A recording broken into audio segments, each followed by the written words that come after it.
Hi everyone. I just wanted to pop on again and do a quick book haul. It might not be so quick. I have several books here. I love historical romance, so I finally got a lot of books in that I had been waiting for. So let's get started. First off, the first book I received was The Violets of March by Sarah Gio.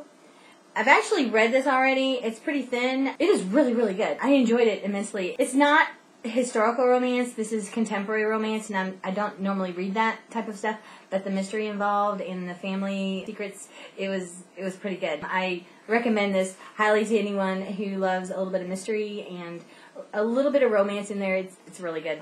Okay, the second book I picked up was The Healer's Apprentice. You can see that, by Melanie Dickerson. I've heard nothing but good stuff about this book, so I can't wait to get into it. It's not that thick, so we'll see. We'll see. Okay, the next book I picked up was The Apothecary's Daughter by Julie Klassen.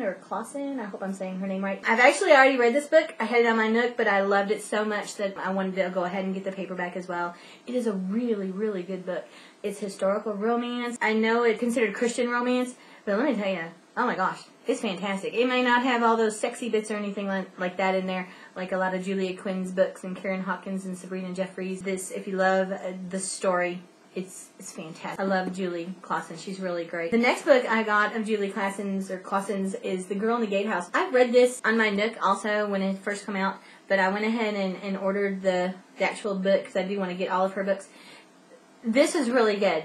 This was actually the very first book I ever read in historical romance under Christian romance, and I can't say it enough. You know, just because it's historical romance doesn't mean you have to have all the sexy bits and stuff like that in there to make it a good story. And in my opinion, to write Christian romance, it's a little bit harder than writing your typical historical romance like Julia Quinn, because they don't have 40 to 50 pages of sexy time, and you just write into the story. And like I've said before, like there are some historical romance books that I absolutely love, but there's too much. The sexy bits in there, and I get a little bit aggravated and I start to skim through it. Not that I don't enjoy it sometimes to read that, but sometimes I just want to get right back to the story. So Julie Klassen's books, all of her books, I'm just in love with them now. So I can't wait to read the other ones as well. Another book that I picked up, I can't wait to read, is a new series by Lisa T. Bergren.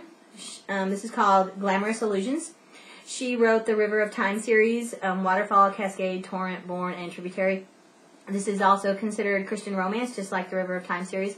Let me say, that doesn't bother me. I cannot wait to read this. I've heard nothing but good stuff about this, and this is like the next book on my to-be-read list. I can't wait to read that this week. Also, Jane Feather. She has a series out called The Blackwater Bride, and the first in the series is called Rush to the Altar, and the second in the series is A Wedding Wager. The third in the series is An Unsuitable Bride.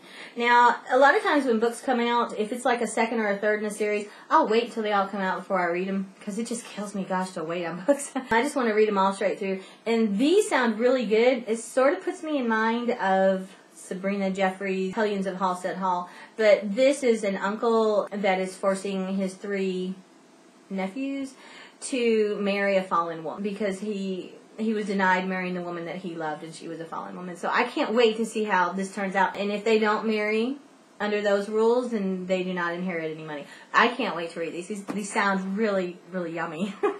Actually, okay, the last book that I picked up was by Ranney. It's called A Scandalous Scott. And again, this one sounds really good, and I can't wait to read it. It looks like there's other books. I think that's a totally different series on the inside flap, because I looked this up on Goodreads. As far as I know, I think this is a standalone, but if anybody knows any different, please let me know. I love historical romance, so you're going to see a lot of those in my book hauls.